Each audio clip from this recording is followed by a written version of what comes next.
ஞானானந்தமயம் தேவம் நிர்மலஸ்படிகாகதம் ஆதாரம் சர்வ வித்யானாம் ஸ்ரீ லக்ஷ்மி ஐகிரிவா உபாஸ்மிக்கு. நானே நிறைய வீடுகளில் பார்த்துருக்கேன். ஒரு சிலர் இருக்கும்போது அந்த வீடு ஓஹோன்னு இருக்கும். அடுத்தவங்க வரும்போது அந்த வீடு வாங்கினோன்னா அந்த வீடு அப்படியே டவுன் ஆகிடும், அவங்க ஜீரோ ஆகிடுவாங்க. அதே மாதிரி சில வீடு பார்த்துருக்கேன். அவங்க வீட்டில் எந்த இம்ப்ரூவ்மெண்ட்டும் எந்த முன்னேற்றமும் எதுவுமே இருக்காது. ஆனால் அவங்க இன்னொரு ஆளுக்கு விற்றுட்டு போனோன்னா அவங்க அந்த வீடு ஓஹோன்னு வந்துடும்.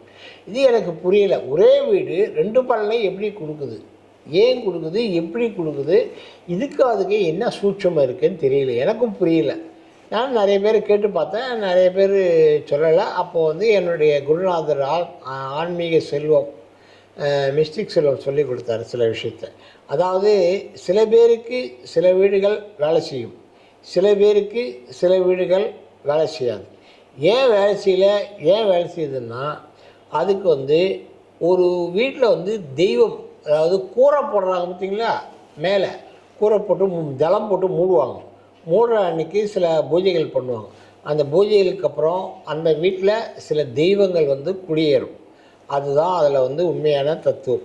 ஸோ அது என்ன தெய்வம், எந்த இடத்துல இருக்குது, உக்ர தெய்வமா இல்லை சாந்தமான தெய்வமா, அது எந்த இடத்துல இருக்குது, எப்படி இருக்குது, அதனுடைய தன்மைகள் என்னன்னு தெரியவே தெரியாது, யாருக்கும் அதை புரிஞ்சிக்கவும் முடியாது. ஸோ அதை நீங்கள் அனுபவத்தில் தான் அதை செக் பண்ண முடியும். சில பேர் பார்த்தீங்கன்னா நான் வெஜிடேரியன் சாப்பிட்றவங்க அந்த வீட்டில் இருந்தாங்க, ஓஹோன்னு வந்தாங்க. அதுக்கப்புறம் வெஜிடேரியன் சாப்பிட்றவங்க வந்தாங்க, டவுன் ஆகிட்டாங்க. வெஜிடேரியன் சாப்பிட்றவங்க ஓஹோன்னு வந்தாங்க, அதே மாதிரி நான் வெஜிடேரியன் போகிறவங்க டவுன் ஆகிட்டாங்க. ஸோ இந்த மாதிரி தான் நடந்துன்னு இருக்குது ஒரு இடத்துலையும். ஸோ சில தெய்வங்களுக்கு வெஜிடேரியன் பிடிக்கும், சில தெய்வங்களுக்கு நான் வெஜிடேரியன் பிடிக்கும். இதுக்கு காரணம் என்னென்னா அங்கே உள்ளே ஒரு தெய்வ சக்தி விளக்கேற்றுறோன்னா அந்த தெய்வ சக்தி வெளியே வந்துடும். அந்த தெய்வ சக்தி வீட்டில் இருக்குது, எல்லா வீட்லேயும் இருக்குது, ஃப்ளாட்ஸில் இருக்குது, இதில் இருக்குது, எல்லா இடத்துலையும் இருக்குது. அது எப்படி இருக்குது, அது எந்த இடத்துல இருக்குது, அதனுடைய தன்மைகள் என்ன, அதனுடைய கேரக்டர் என்ன, காளி இருக்கும், பித்ரு தேவதைகள் இருக்கும், சாந்தமான தெய்வங்கள் இருக்கும், அங்கே காமாட்சி மீனாட்சி இருக்கும், இந்திராணி இருக்கும், அந்த மாதிரி நிறைய இருக்குது. ஆனால் இதை கண்டுபிடிக்கிறது எப்படி, இதை எனக்கே பேசிக்கலாக நிறைய விஷயங்கள் தெரியல. நிறைய பேர் நான் கேட்டதுக்கப்புறம் அவங்க சொன்னாங்க, மெடிடேஷன் யோகா பண்ணுறவங்க இதை கண்டுபிடிக்கிறாங்க. அவங்க மெடிடேஷன் யோகாவில் உட்காந்தாங்கன்னா அது எந்த தெய்வம் எந்த மூலையில் இருக்குது, எந்த திங்ஸ் இருக்குது, அந்த தெய்வம் என்ன மாதிரி பூஜை பண்ணால், என்ன மாதிரி பண்ணால் யாருக்கு உதவி செய்யும், எந்த மாதிரி பண்ணால் உதவி செய்யும், அந்த மாதிரி கண்டுபிடிச்சி அவங்க இது பண்ணுறாங்க.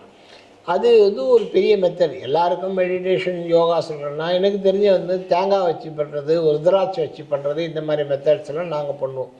நாங்கள் ருத்ராட்சம் இதை வச்சுட்டு ஒரு ரூமாக போய் ஒரு இடமா போவோம், ஒரு பர்டிகுலர் இடத்துல அது இருக்கும். ஸோ இது எப்படின்னா இதை கண்டுபிடிக்கணும், எந்த இடத்துல இருக்குன்னு கண்டுபிடிப்போம். அதை வச்சு நாங்கள் கண்டுபிடிப்போம். இந்த திசையில் இருக்குது, இந்த தெற்கு பக்கத்தில் இருந்தோன்னா யமனுடைய டைரக்ஷன்னால் காளி இந்த மாதிரி திங்ஸ் இருக்கும். வடக்கு பக்கத்துலன்னா குபேரன், மகாலட்சுமி, லக்ஷ்மி அம்சம் அந்த மாதிரி இருக்கும், அந்த மாதிரி இருக்கும். ஸோ தேங்காய் வச்சு பண்ணுறது, ருத்ராட்சை வச்சு பண்ணுறது. ரெண்டாவது அமேத்திஸ்ட்னு ஒரு கல் இருக்குது, அந்த கல் வச்சும் பண்ணுவாங்க. ஸோ அதை வச்சு எந்த தெய்வம் இருக்குது, எந்த திசையில் இருக்குது, அது எல்லாருக்கும் தெரியாது. வாஸ்துவில் நிறைய பிரச்சனைகள் இருக்கும். நிறைய பார்த்தீங்கன்னா வீடுகளில் பிரச்சனை இருக்கும். பிரச்சனை இருக்கிற வீட்டிலே அவங்க நல்லா தான் வசதியாக இருப்பாங்க. அந்த பிரச்சனைகள் இருந்தாலும் அவங்களால ஒன்றுமே அஃபெக்ட் பண்ணாது, நல்லாயிருக்கும். அது இந்த தெய்வம் தெய்வ சக்தி உள்ளே இருந்தோன்னு பண்ணி கொடுக்கும்.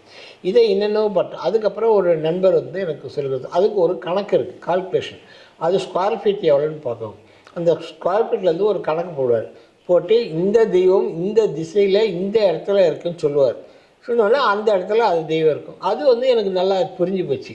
இதுவும் புரிஞ்சு போச்சு, அதுவும் புரிஞ்சு போச்சு. வாஸ்துவில் எந்த தெய்வம் இருக்கோ அந்த தெய்வத்தினுடைய பலன் அந்த வீட்டில் இருக்கிறவங்களுக்கும் பலன் கொடுக்கும். எந்த தெய்வம் இருக்குதுன்றதை நீங்கள் கரெக்டாக டேஸ்ட் பண்ணணும். அது முக்கியமான ஒரு விஷயம். இது எல்லாருக்கும் தெரியாது, வாஸ்து பார்க்குறவங்களுக்கும் தெரியாது. இதை வாஸ்து பார்க்குறவங்களையே பாதிக்க செய்யும். சில கெட்ட தெய்வங்கள் வீட்டில் இருந்ததுன்னா வாஸ்து பார்க்கறதுக்கு போனாங்கன்னா அவங்க பிரச்சனையில் ப்ராப்ளத்தில் ஹெவியாக மாட்டுவாங்க. ரொம்ப பிரச்சனைகள். சில பேர் வாஸ்து பார்த்துட்டு மாட்டிக்கிறவங்க, உடம்பு சரியில்லாமல் அவஸ்தைப்படுறவங்க, இது பண்ணுறவங்களாம் நிறைய இருக்காங்க.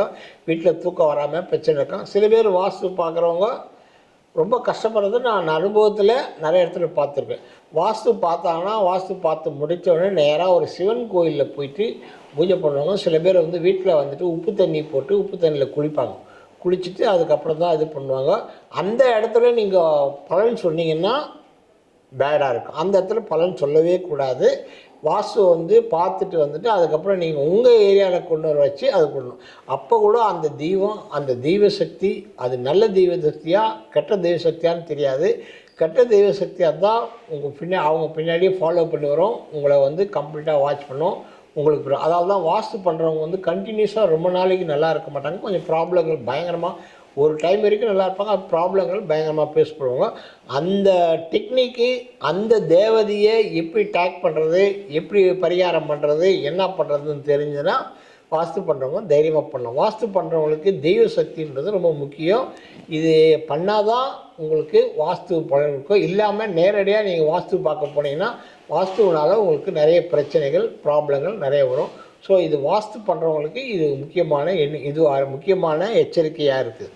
இதை நீங்கள் புரிஞ்சுட்டு நீங்கள் செயல்பட்டால் ரொம்ப நல்லது. நன்றி, வணக்கம். அகம் பிரம்மாஸ்மி.